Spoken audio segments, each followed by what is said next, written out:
The massive station hung in space like a jewel, orbiting a dying star that pulsed with violet light. Inside the grand chamber, representatives from 47 different species sat in a perfect circle.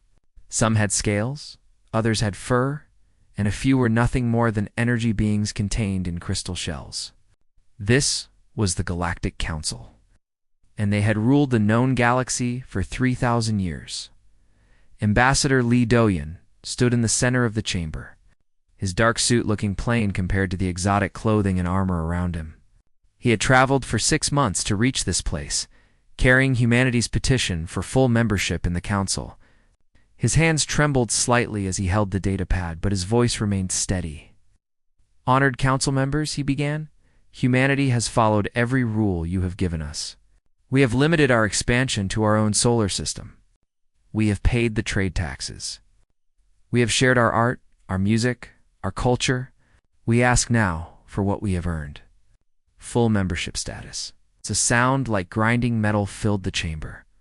It was laughter. The source was Counselor Verith, a massive creature with red scales and 4 arms. His species, the Scarans, controlled the Council's military forces. "Full membership?" Vrath's voice boomed.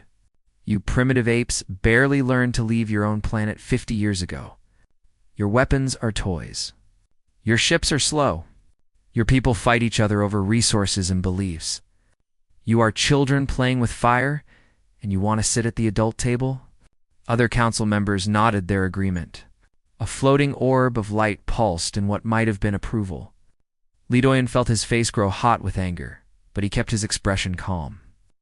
"We may be young compared to your species," he said carefully, "but we have proven ourselves capable of what?" Another counselor interrupted, this one covered in blue feathers. "Destroying your own world.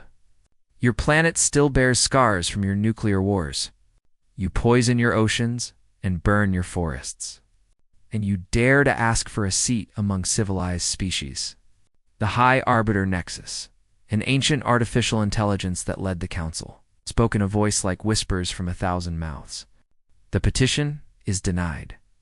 Furthermore, humanity is given a new designation. You are now a Class D restricted species. You will dismantle 70% of your military forces within 1 standard year. Council inspectors will verify compliance." "That's impossible," Li Doyan protested. "We have threats in our own system. Pirates, rebels. We need defenses." "Then you should not have been so warlike," Varath said, his tone mocking. "Perhaps in another few centuries, when you have learned peace, we will reconsider. Until then, obey or face sanctions. Your economy depends on our trade routes. Defy us, and Earth will starve." The chamber doors opened behind Li Doyan. The meeting was over. He had failed. On Earth, 6 billion kilometers away, Admiral Kang Min-ho watched the transmission with cold eyes.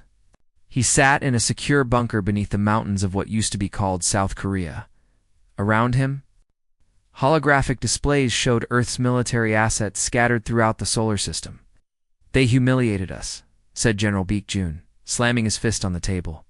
"Again, every time we ask for respect, they spit in our faces." "They think we're weak," Admiral Kang Min-ho said quietly. "They think our weapons are primitive. They think we will bow down and obey like frightened children." "Sir, if we defy them, they'll cut off our trade," another officer warned. "Billions could die." Admiral Kang Min-ho stood and walked to the largest holographic display. It showed a ship unlike any vessel Earth had officially registered with the Council. It was sleek, black, and bristling with weapons that no Class D species should possess. "Tell me, Colonel, what do you see?" the Admiral asked. "The Defiance, sir?" "Captain Hanjuan's ship. And what else?" The Colonel looked confused. Admiral Kang Min-ho smiled and tapped a command into the display. Suddenly, 30 more ships appeared around the Defiance. They had been invisible until that moment. "Our stealth fleet," the Admiral said softly. "For 20 years, we have been building in secret. For 20 years, Dr. Yoon Hannah and her team have been reverse engineering every piece of alien technology we could steal, salvage, or buy on the black market. The Council thinks we're primitive. They have no idea what we're capable of. Deep in an underground laboratory, Dr. Yoon Henna checked her calculations for the 100th time. The woman had not slept in 3 days. Her team of scientists worked frantically around her, making final adjustments to weapon systems that could change everything. The quantum torpedoes are ready, her assistant reported. The shield generators are at full capacity. The stealth coating is stable, and the jump drives? Dr. Yoon Henna asked. Operational. We can move faster than any council ship. Dr. Yoon Henna allowed herself a small smile. The council had made a terrible mistake. They had given humanity access to their technology through trade and cultural exchange, never imagining that humans would study it, improve it, and build weapons from it. Contact Admiral Kong Min-ho, she said. Tell him Project Phoenix is ready. On the Defiance, Captain Han Gi-won stood on the bridge, watching stars streak past the view screen. Her ship was positioned at the edge of the solar system, officially on a routine patrol. In reality, she was waiting. Captain. We're receiving a priority transmission from Earth Command, Lieutenant Park Siwoo reported from his tactical station. Put it through. Admiral Kong Min-ho's face appeared on the screen. Captain Han, the Council is sending a compliance fleet to inspect our military installations. 12 ships. They expect us to surrender without a fight. Orders, sir? Intercept them. Show them what humanity can do. Captain Han Juan felt her heart race. This was it. The moment that would change everything. Understood, Admiral. What are our rules of engagement? Disable their ships. No casualties if possible. We're not monsters like they think we are. But make it clear that we will not be pushed around anymore, sir. At the transmission ended, Captain Han Guan turned to her crew. Engineer Choi Minji looked up from her station, her fingers dancing across holographic controls. Lieutenant Park Siwoo cracked his knuckles, ready for combat. The rest of the bridge crew waited in tense silence. Listen up, Captain Han, Guan said, her voice carrying to every corner of the ship. In a few hours, the Council's fleet will arrive. They expect us to run away or beg for mercy. They think we're weak. They think we're nothing. Today, we prove them wrong. Today, humanity stops kneeling. Battle stations. Alarms blared throughout the Defiance. All around the solar system, hidden ships powered up their weapons. Stealth drones deployed into position. Earth's defense platforms came online. Their targeting systems locked onto the approach vector of the Council fleet. Ambassador Lee Doyon, still traveling home from the Council station, received the news through encrypted channels. He sat alone in his quarters and whispered a prayer for his people. War was coming. Not the war humanity wanted, but the war they had been pushed into, in the cold darkness of space. 12 Council ships dropped out of faster-than-light travel. They moved toward Earth with arrogant confidence, their commander already composing the report about how the primitive humans had surrendered without resistance. They had no idea what was waiting for them. Commander Thek sat in his command chair, his golden skin reflecting the soft blue lights of the bridge. He was Orion, a species that had served the Council for 800 years. His people were known for their military discipline and their absolute obedience to authority. He found the idea of confronting humans almost amusing. Status report, he ordered, his voice carrying the musical quality common to his species. We are approaching the human home system, Commander, his navigator responded. No signs of military resistance. Their ships appear to be retreating to defensive positions near their planet. Of course they are, Commander Thek said with satisfaction. Send them a message.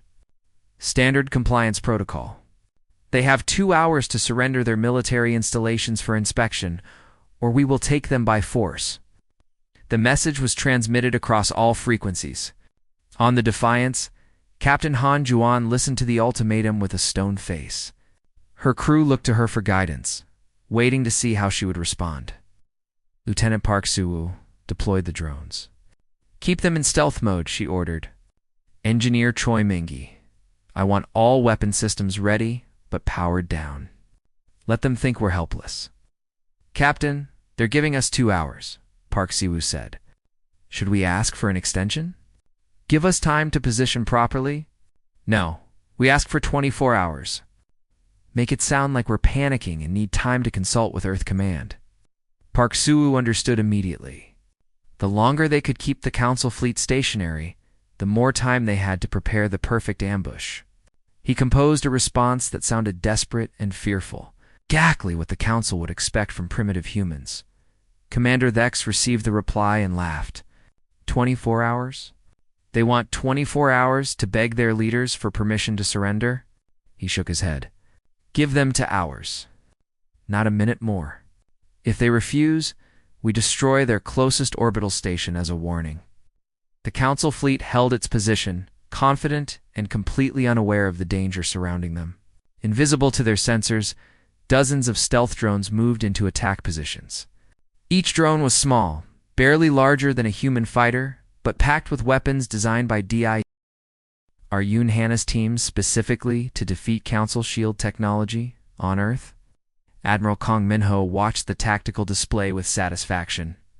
Every piece was moving into position exactly as planned. He opened a secure channel to Captain Han Juan. Captain, you are authorized to execute Protocol Wildfire. Disable their fleet. Show them that humanity is not prey. Admiral, beginning operation now. Captain Han Juan stood and straightened her uniform. This moment would be recorded in history. The moment humanity stopped being victims and became warriors. Engineer Choi Minji, how are our systems?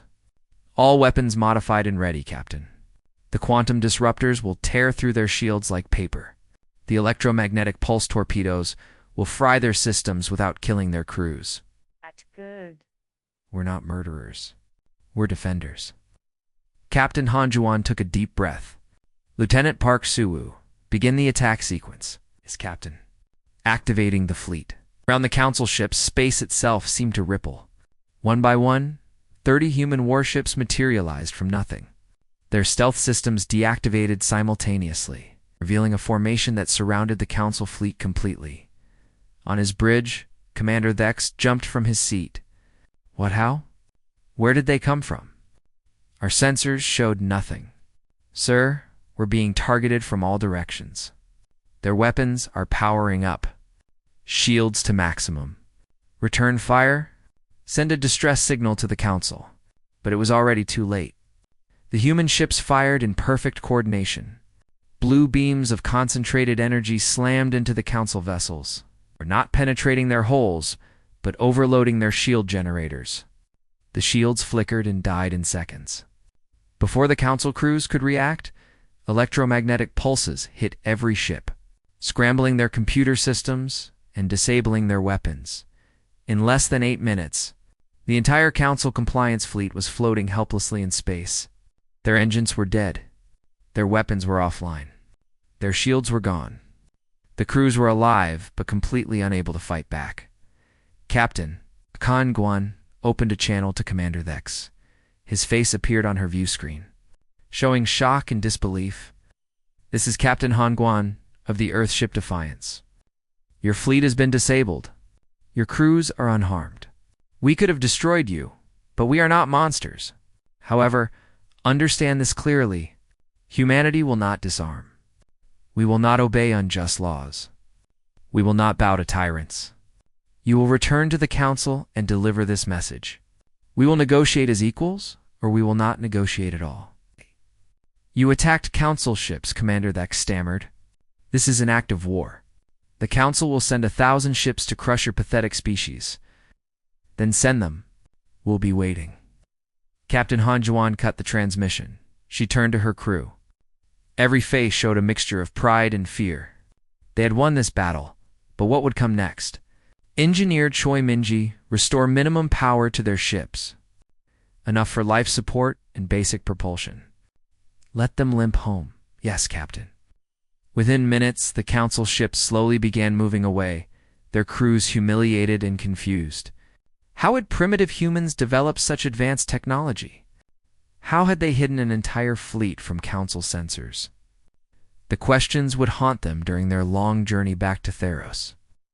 Prime, news of the battle spread through the galaxy faster than light itself. Every species with access to the quantum communication network heard the same impossible story.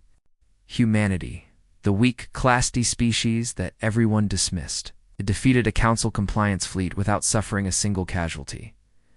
On Theros Prime, the Council chamber erupted into chaos. Councillor Veroth roared his fury, demanding immediate retaliation. Other councillors argued for caution, wanting to understand how humans had achieved this victory. The High Arbiter Nexus calculated probabilities and outcomes, its ancient processors working through millions of scenarios. "This cannot stand," Veroth shouted. "If we allow these primitives to defy us, every restricted species will think they can rebel. We must crush them immediately." A small councillor with 6 eyes and gray skin raised a tentacle. "But how did they hide those ships? Our sensors are the most advanced in the galaxy. Nothing should be able to escape our detection." "Obviously they stole our technology and modified it," Veroth snarled, "which makes them thieves as well as rebels. I propose we send the full battle fleet, 200 warships, destroy their military, blockade their planet, and force them to surrender unconditionally." The vote was called. Most councillors voted yes, driven by fear and anger. Only a few voted against the measure, worried about the cost of war. The High Arbiter Nexus remained silent, though its calculations showed concerning patterns. Back on Earth, celebrations were brief. Admiral Kong Minho knew that victory in one battle meant nothing if they lost the war. He called an emergency meeting with all of Earth's military leaders. "We've kicked the hornet's nest," he said bluntly. "The Council will respond with overwhelming force. We need to be ready." Dr. Yoon Hana stood and activated a holographic display. "I've been preparing for this. Phase 2 of Project Phoenix involves planetary defense platforms. I'm talking about weapons that can destroy capital ships from the surface. We place them at key points around Earth and our colony worlds." "How long until they're operational?" General Baek Jun asked. 2 weeks if we work around the clock. The Council fleet could be here in 3 weeks, Admiral Kong Minho said. "Make it happen." "Captain On Yujin, I need you to take a strike force and hit their shipyards. Slow down their production." "Captain Han Juan, your fleet will run interference. Hit their supply lines. Make them chase ghosts." Plans were made. Orders were given. Humanity prepared for a war they never wanted, but would fight with everything they had. In orbit around Earth, the Defiance maintained its patrol, a symbol of defiance that inspired billions of humans below. Captain Han Juan stood at her view screen, looking at the beautiful blue planet that was her home. "They wanted us to be weak," she whispered. "They wanted us to kneel. But we're human. We don't kneel, we stand. And if they want to knock us down, they're going to learn what it costs." Far across the galaxy, the Council's battle fleet began to assemble. 200 warships, each one larger and more powerful than any human vessel. Their commanders were confident. They were certain. They were completely unprepared for what humanity would do next. The emergency session of the Galactic Council lasted for 3 days without break. Representatives from every member species shouted accusations and demands. Some wanted explanations. Others wanted blood. The chamber that had stood as a symbol of peace for 3,000 years now felt like a powder keg ready to explode. Councillor Veroth paced back and forth, his massive form casting shadows across the floor. "This is unacceptable. A Class D species has attacked us. Not just attacked, but humiliated us. Every restricted species in the galaxy is watching to see what we do. If we show weakness now, we invite rebellion everywhere." The High Arbiter Nexus spoke, its voice calm, despite the chaos. Analysis indicates that humanity's technological advancement occurred through systematic acquisition and modification of Council technology. They have been preparing for conflict for at least 2 decades. Then our intelligence services are incompetent? Another councillor screamed, "How did we not know about this fleet? About these weapons?" On Earth, Intelligence Officer Shin Hyuk smiled as he listened to the Council's panic through channels they didn't know were compromised. He sat in a dark room filled with screens, each one showing classified Council communications. For 20 years, he had been building a network of spies, informants, and sympathizers throughout Council space. The galaxy's rulers had no idea how deeply humanity had infiltrated their systems. "They're scared," he said to his assistant. "Good. Fear makes people make mistakes." "Sir, should we release the files now?" the assistant asked. "Yes. Let's show the galaxy what their perfect council has been hiding." With a few keystrokes, Shinhuk released decades of classified information onto the galactic network. Secret military buildups by council members. Evidence of smaller species being exploited for resources. Rigged trade agreements that kept developing worlds poor. Documents showing how the council had suppressed technological advancement in restricted species to maintain control. The files spread across the galaxy like wildfire. Within hours, every species with access to the network was reading proof of council corruption. The carefully maintained image of benevolent leadership crumbled in real time. Minor species that had suffered under council rule began to question their loyalty.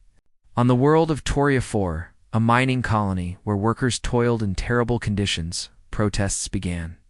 On Flea Prime, representatives demanded to know why their planet's resources had been sold for profit while their people starved. The Ixori Collective, a group of telepathic beings, started broadcasting messages of support for humanity's rebellion. In the council chamber, Councillor Vareth was losing control of the situation. "These files are lies. Human propaganda. We cannot allow ourselves to be distracted from the real threat." But it was too late. The damage was done. Species that had trusted the council for centuries now looked at their leaders with suspicion and anger. The unity that had held the galaxy together was fracturing. The High Arbiter. Nexus made a calculation and announced its conclusion. The probability of successful military action against humanity has decreased to 73%. However, the probability of such action causing widespread rebellion among other species has increased to 61%. This council faces a crisis of legitimacy. Oh. "I don't care about probabilities," Varoth roared. "I care about crushing these upstart humans before they inspire others to defy us. The battle fleet is ready. 200 warships. We launch immediately and destroy their military capability once and for all."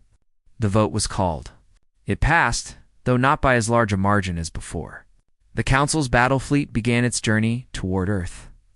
A massive armada that represented the greatest military force the galaxy had seen in centuries, but humanity was not waiting passively. Captain Onyusian sat in the command chair of her ship. The Thunderstrike, leading a strike force of 20 vessels toward Kelmar Station, the Council's primary shipyard. Her mission was simple, but incredibly dangerous. Destroy as much of the Council's fleet as possible before it could deploy. "We're approaching the station, Captain," her navigator reported. "Stealth systems holding. They don't see us yet." Captain Onyusian studied the tactical display. Kelmar Station was massive, a city in space where new warships were built and old ones repaired. Currently, it held over 100 vessels in various stages of construction. Security was tight, but the Council had never imagined anyone would be bold enough to attack their most important facility. "All ships, this is Onyusian. We have one shot at this. The moment we open fire, every defense system in the sector will activate. We hit hard, we hit fast, and we leave before they can organize a response. Target the ships that are nearly complete. Those are the ones that would reinforce the battle fleet." "Captain, this is going to make them really angry," her tactical officer said quietly. "Good, angry enemies make mistakes. Begin the attack." The human strike force dropped their stealth and opened fire with everything they had. Quantum torpedoes slammed into docked warships, tearing through their unshielded hulls. Precision laser strikes cut through construction equipment and fuel depots. In less than 10 minutes, 40% of the Council's ready fleet was destroyed or damaged. Beyond repair, alarms screamed throughout Kelmar Station. Defense platforms activated and began firing at the human ships. But Captain Onyusian's force was already jumping away, vanishing into faster than light. Travel before the Council could mount a proper defense. The news of the attack reached the Council while their battle fleet was still 3 weeks from Earth. "Counselor?" Vrath nearly broke his command console in rage. How? How did they know where our shipyard was? How did they get past our defenses? The answer came from Intelligence Officer Shinhyuk, who released another set of files. These showed detailed maps of every Council military installation, complete with security protocols and defense weaknesses. Humanity had been gathering intelligence for 2 decades, and now they were using it to devastating effect. They'd been planning this for years, the High Arbiter Nexus stated. Every trade agreement, every cultural exchange, every diplomatic visit was an opportunity to gather information. We underestimated them catastrophically. As the Council's remaining battle fleet continued toward Earth, they faced constant harassment. Small human squadrons would appear from nowhere, destroy a supply ship, and vanish before reinforcements could arrive.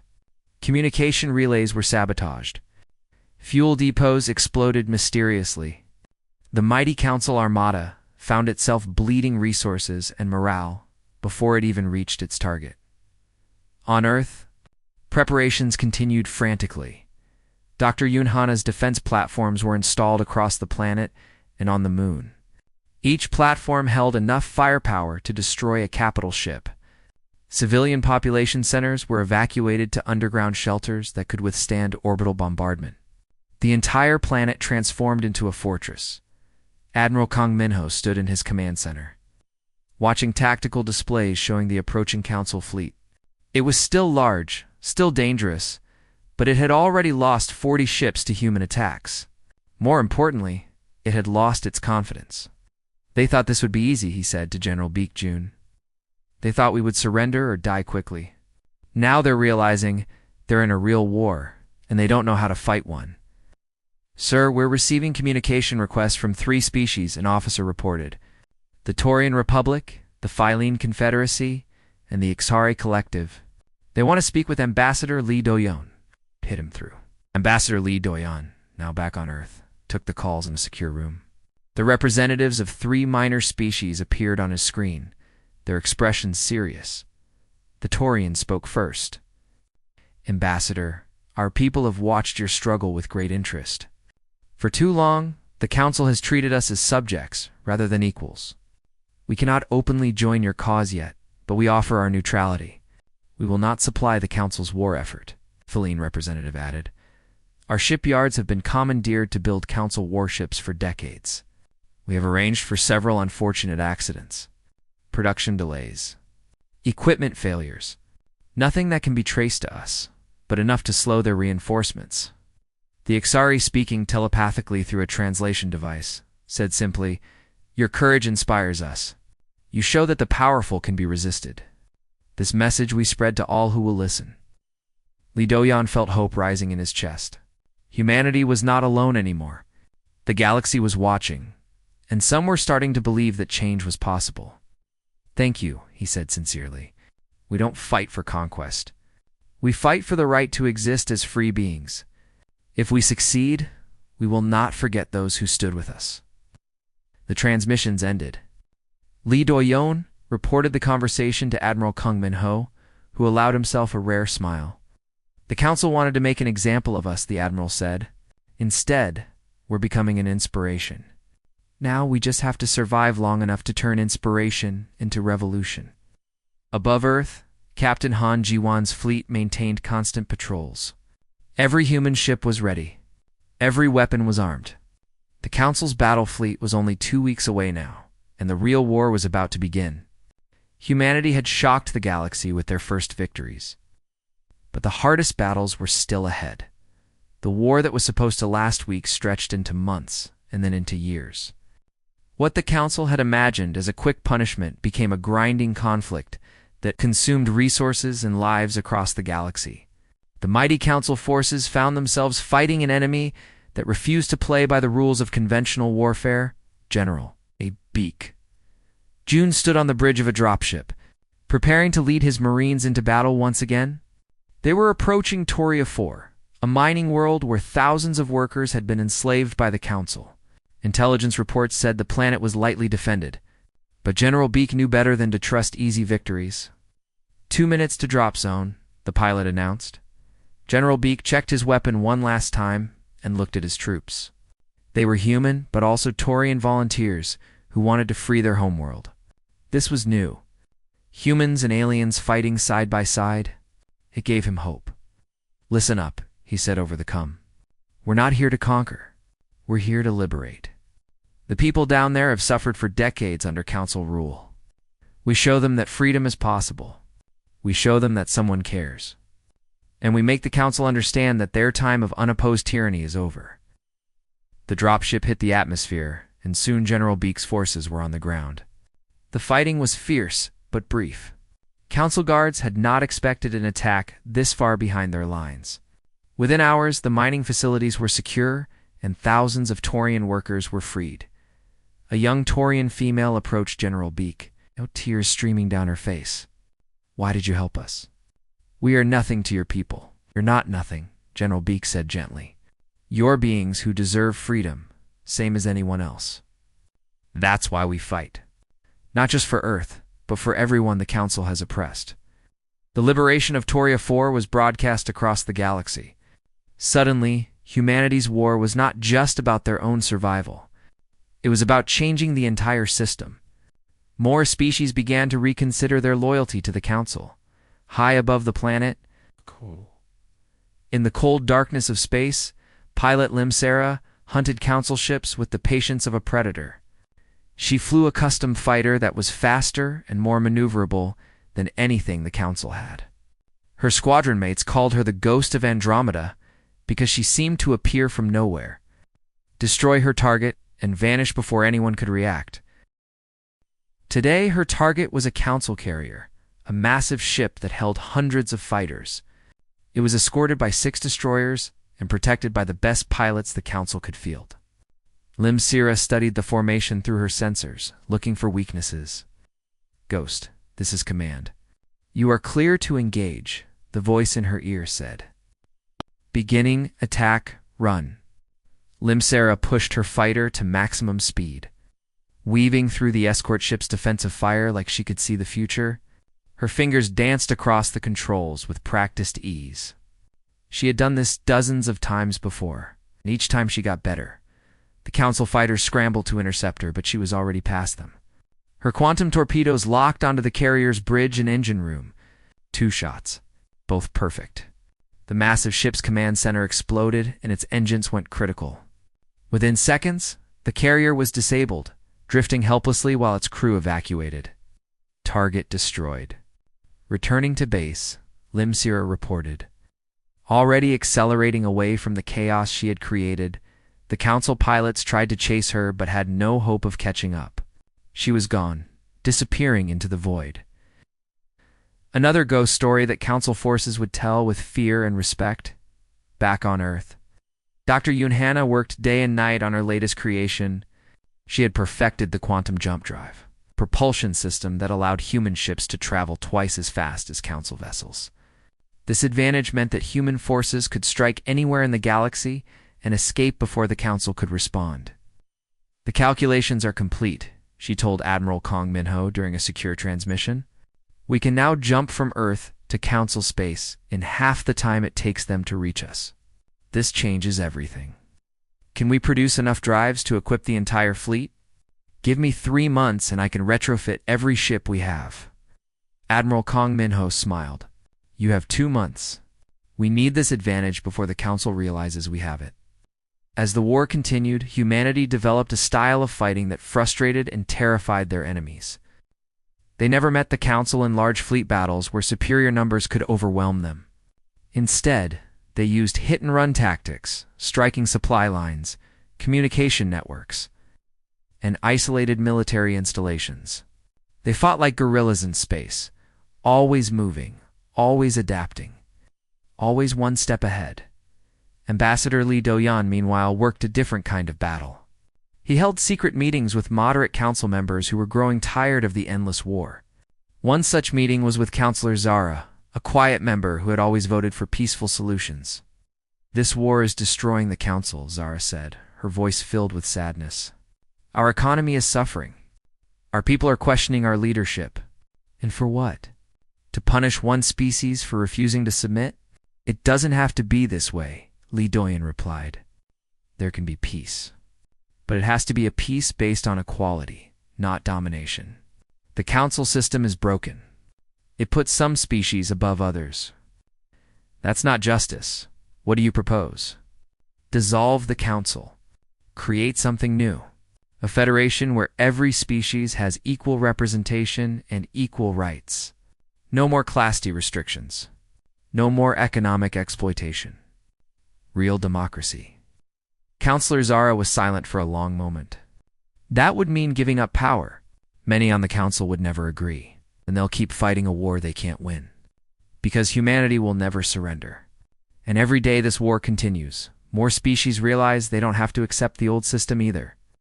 The war reached a turning point when Admiral Kong Min-ho authorized Operation Thunderclap. In a coordinated strike that involved over 100 human ships, Earth's forces attacked every Council military academy simultaneously. These were not combat installations, but training facilities where future Council officers learned their trade. The attacks were surgical and precise.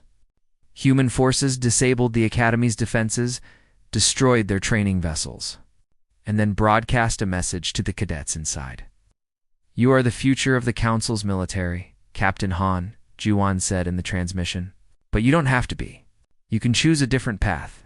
This war is wrong. It started because your leaders couldn't accept that another species wanted freedom. How many of you will die to protect their pride? How many of your friends will you lose? Think about that. Think hard." The psychological impact was devastating. Council cadets began to question why they were fighting. Some deserted. Others refused to graduate into a war they didn't believe in. The Council's pipeline of new officers slowed to a trickle. Counselor Varoth demanded more extreme measures. Blockade their planet. Cut off all resources. Starve them into submission. But the blockade never materialized. Ships that were supposed to enforce it mysteriously suffered equipment failures. Crews reported seeing human stealth ships that vanished when pursued. The Council's fleet was stretched too thin, fighting on too many fronts, chasing an enemy that wouldn't stand still long enough to be defeated. 2 years into the war, the Galactic Council was exhausted. Their economy was in ruins. Their military was demoralized. Species that had once respected them now questioned everything. The High Arbiter Nexus ran its calculations again and came to a conclusion that shocked everyone. "The war is unwinnable," it announced in the council chamber. "Humanity has proven adaptable, resourceful, and determined. More significantly, they have exposed fundamental weaknesses in our governance structure. 37% of council member species now express sympathy for humanity's cause. If we continue, we risk complete dissolution of this council."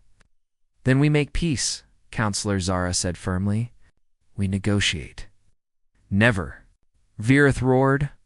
"We can still crush them." "We just need more time, more resources." "We don't have more resources," another counselor interrupted. "Our people are tired. Our economy is collapsing. And for what? To prove we can force one species to obey us?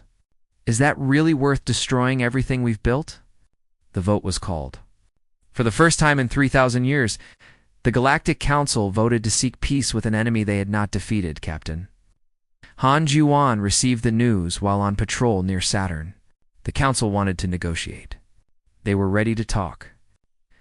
She allowed herself a moment of exhaustion, feeling the weight of 2 years of constant battle finally lift slightly from her shoulders. "Set course for Earth," she ordered. "It's time to come home." All across human space, celebrations began. But they were tempered by caution. Peace talks were just the beginning. The real work of building a new galaxy was still ahead. The negotiation table was set on Earth. In a conference center that overlooked the blue waters of the Pacific Ocean, it was a deliberate choice. For 3,000 years, the Council had met on Theros Prime, forcing other species to come to them. Now, they came to humanity's homeworld, acknowledging that Earth was their equal. Ambassador. Li Doyen sat across from Counselor Zara and representatives from a dozen other species.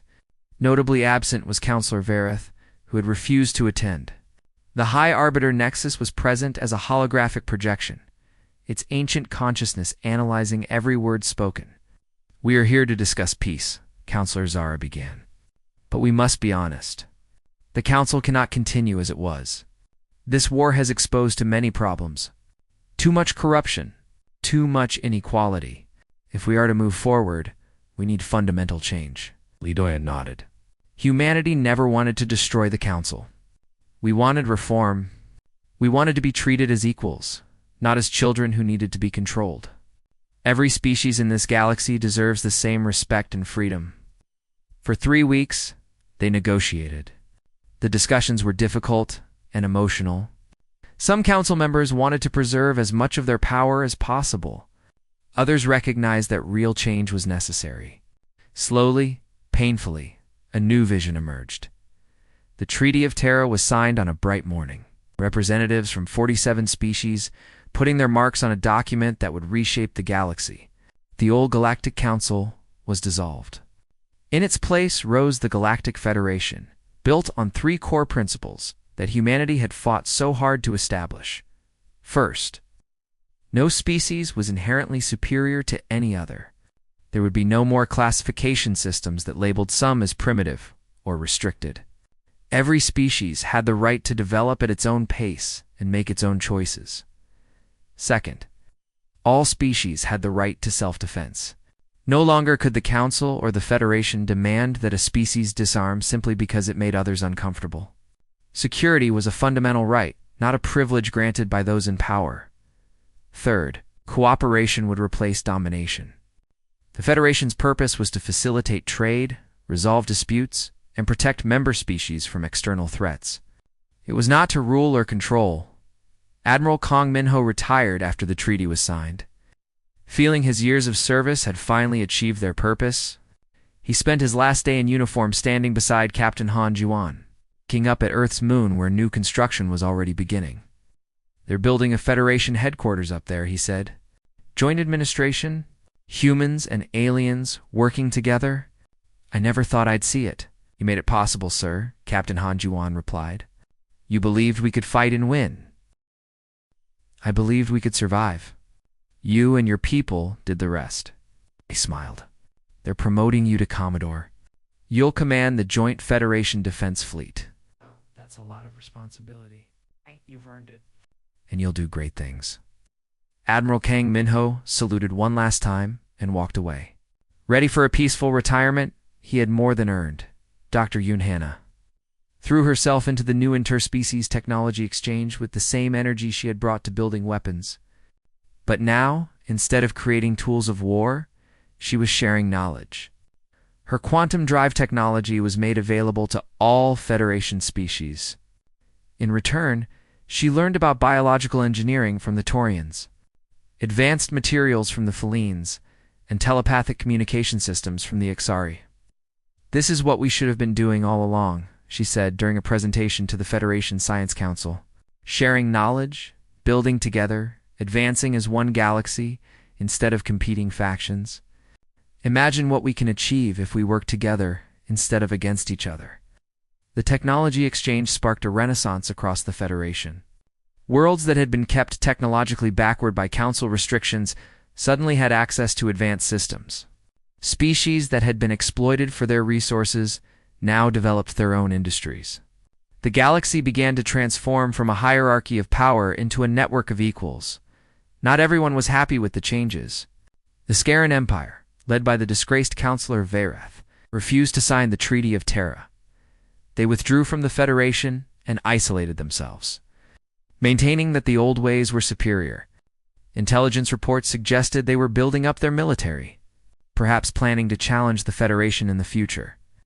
Let them sit in their corner and grumble, General Baekjun said when asked about the Scaran threat. He now ran the first interspecies marine training program, teaching humans and aliens to fight together. If they attack, they'll face a united Federation, not scattered species. They'll lose, and they know it. Ambassador Li Doyan became Earth's first Federation counselor, representing humanity in the new government. He worked tirelessly to ensure that the Federation lived up to its principles. When disputes arose between member species, he mediated with patience and wisdom. When new species applied for membership, he ensured they were welcomed with respect, not suspicion. 5 years after the war ended, he stood before the full Federation Council to give his annual report. The chamber was no longer on Theros Prime, but on a neutral station that orbited no one's homeworld. Every species had equal representation. Decisions were made by consensus, not by the dictates of the powerful. 5 years ago, we were at war, he said, his voice carrying 2 representatives from over 60 species. Today, we are at peace. But it's not just peace. It's something better. We have built a society where strength is measured not by how many you can dominate, but by how many you can lift up. Where technology is shared, not hoarded. Where every voice matters, regardless of whether it comes from a species of billions or a species of thousands. He paused, looking at the faces, scales, and energy forms surrounding him. Humanity paid a terrible price to achieve this. We lost ships, soldiers, civilians, but we gained something priceless. We gained you. All of you. As partners, as equals, as friends. The chamber erupted in approval, each species showing support in their own way. Applause, telepathic warmth, harmonic resonance, all blending into a sound that represented unity in orbit above Earth. The Defiance led a patrol of ships from a dozen species. Captain Han Guan, now Commodore Han Guan, watched the mixed fleet with satisfaction. A Taurian cruiser flew beside a human destroyer. Feline fighters trained alongside human pilots. An Ixari science vessel shared sensor data with everyone in real time. Commodore, we're detecting unusual activity in Sector 7, Lieutenant Park Suo reported. He had stayed with her through the war and into peace, now serving as her second-in-command. What kind of activity? Pirates. They're attacking a civilian transport. All ships, this is Hanjuan. We have a situation. Intercept course, maximum speed. Let's show these pirates what happens when you threaten Federation citizens. The mixed fleet jumped into action, moving with practiced coordination. For the first time, former Council species and humanity fought side by side against a common threat. The pirates, expecting easy prey, found themselves facing a professional military force that overwhelmed them quickly. After the battle, the rescued civilian transport captain, a being from a species humanity had never met before, sent a message of thanks. I heard stories about the Federation, the captain said. About how species that once fought each other now protect each other. I didn't believe it until now. Thank you. All of you. Commodore Han Juan smiled. That's what the Federation does. We protect those who can't protect themselves. We stand together. Pilot Limsera, no longer a combat pilot, but an instructor, trained the next generation of fighter pilots from multiple species. Her academy on Mars had become legendary. Students came from across the galaxy to learn from the Ghost, who taught them not just how to fly, but why they flew. They're not just pilots, she told her current class, which included humans, Taurians, Philines, and 3 other species. You're defenders of something bigger than yourselves. The Federation represents hope. Hope that different species can live together in peace. Hope that strength can be used to protect, not to oppress. When you fly, you carry that hope with you. One young human student raised his hand. Instructor Lim, do you think there will be another war? Lim Sara was quiet for a moment. Maybe the Scaran Empire still threatens us. There might be other threats we haven't encountered yet. But if war comes, we won't face it alone. We'll face it together as a federation. And that makes all the difference. On Earth, people went about their lives with a new confidence. The planet that had once feared alien invasion now welcomed visitors from across the galaxy. Human children played with Taurian children in parks. Philene restaurants opened in major cities. Ixari teachers shared their knowledge in human universities.